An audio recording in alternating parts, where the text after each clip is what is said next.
Saya sungguh-sungguh baik di penjelasan saya sebelumnya, yang saya sangat sorotin sekarang di kasus Nikita Mirzani ini adalah bukti plastis itu. Bukti plastis yang dia mau serahkan ke majelis hakim itu. Dan udah 2 kali diserahkan, tapi majelis hakim terkesan tidak mau menerima dan tidak mau memutar. Ini yang membuat sebenarnya jadi membuat masyarakat umum maupun praktisi hukum maupun wartawan-wartawan yang membuat seperti ada tanda tanya, ada apa gitu. Dan saya yakin kalau Nikita Mirzani mau memberikan bukti itu dan mau membuka itu, karena dia yakin bahwa setelah diputar itu diterima itu apa sama hakim dan diputar itu plastis itu, ada hal-hal penting di sana yang tentu yang bisa sangat membantu meringankan akan nanti putusan dia, bahkan mungkin bisa bebas kalau memang dia begitu ngotot. Saya lihat itu. Jadi hal ini menurut saya yang sangat saya sayangkan sebagai praktisi hukum. Kenapa majelis hakim tidak mau menerima itu dan membuka itu? Artinya kan sebenarnya sini majelis hakim ini menurut saya justru akan membuat suatu pemikiran di masyarakat yang jadi liar gitu loh, dan membuat jadi image daripada hakim itu di dalam mata masyarakat maupun para praktisi hukum maupun wartawan, jadi ada pertanyaan tanda kutip. Ini kan tidak bagus untuk hakim-hakim yang lain, ya kan? Padahal Nikita Mirzani menurut saya sangat beralasan betul. Kenapa sangat ngotot dia sampai 2 kali harus dibuka itu? Kenapa? Karena Nikita Mirzani ini kan seorang terdakwa, ya kan? Dan di mana dia ini adalah upaya pertarungan terakhir, kan ini harus dilakukan. Apa peluang-peluang harus dia memang dorong, karena ini kan tergantung masa depan dia dan anak-anaknya kan. Artinya kalau dia sampai dihukum karena memang bukan sesungguhnya memang harus dihukum, kan sangat sayang. Itulah makanya dia sangat berjuang sebenarnya Nikita Mirzani. Ini Bang, tapi kan gini, kalau kemarin hakim sudah bilang ya, ini kan sidang kesaksian, silakan nanti pembuktian.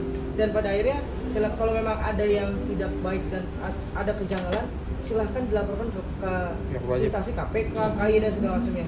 Dan sudah Niki lakukan pada tanggal 9 atau 10 deh Bang, dilaporkan proses itu ke KPK. Nah, itu kan sudah langkah yang betul ya Bang. Tapi kalau harus dibuktikan satu juga, hakim kan berkata bahwa silahkan dibuktikan di sidang kesaksian. Seperti apa Bang?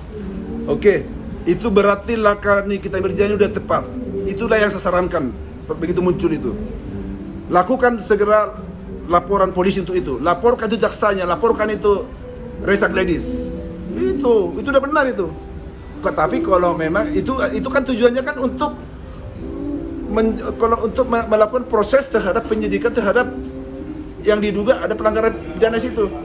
Tapi kenapa ini dia ngotot di saat sekarang ini masalah untuk presisi ini? Karena ini kan sangat mempengaruhi untuk dia. Tapi kalau memang perkembangan terakhir, kalau seperti baru saja dikatakan wartawan, kalau memang nanti di dalam pas masa pembuktian memang sudah mau hakim menerima, ya udah bagus.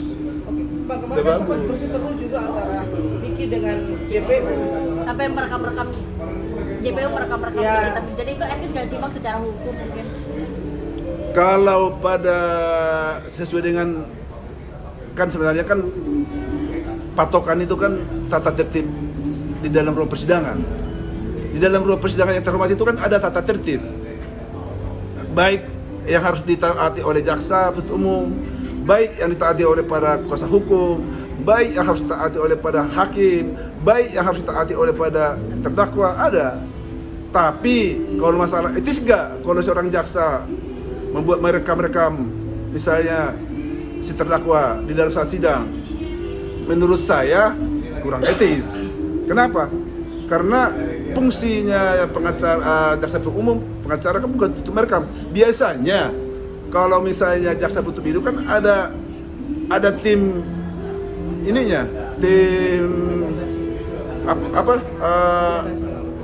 ada tim ininya ya, ada tim dokumentasi, betul. Ada tim dokumentasinya itu biasanya. Jadi bukan langsung jaksanya sama dengan kalau pengacara lagi sidang mereka ditekor sama hakim sebenarnya itu.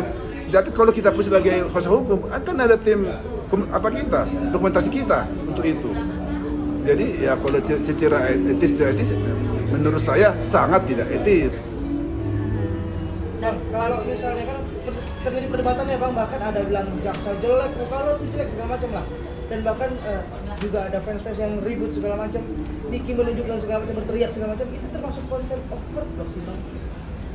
Sebenarnya kan kalau di Indonesia kan belum ada berlaku undang-undang contempt of court, jadi nggak perlu dibahas itu.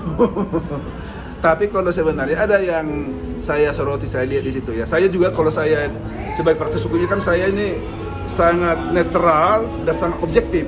Termasuk saya juga salahkan Nikita Mirzani waktu dalam saya ada nonton itu, waktu dalam ada jaksa bertanya dia langsung tunjuk jaksa langsung dan langsung intervensi langsung ke jaksa, itu tidak boleh.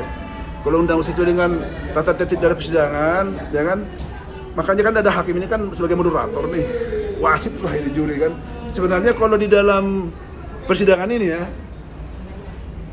jaksa penuntut umum ini kan dengan penasihat hukum maupun pengacara ini kan ini yang jadi melakukan suatu pertarungan ya di dalam melakukan kepentingan masing-masing.